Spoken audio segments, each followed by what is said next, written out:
Welcome to Fresa Technologies YouTube channel. In this video, we are going to see how to view shipment list sales detail under the sales module in the Fresa application. Initially, we have to log into Fresa application.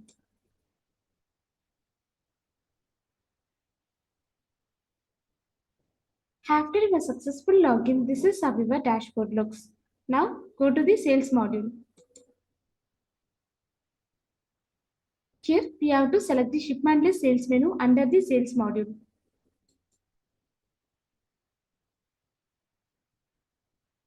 On the shipment list sales page, we have to fill the required details. Then we have to click the submit button.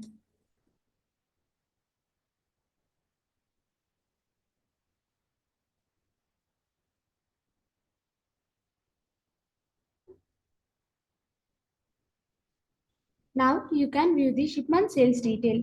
This is how to view shipment list sales detail under the sales module in the Fresa application. Thanks for watching.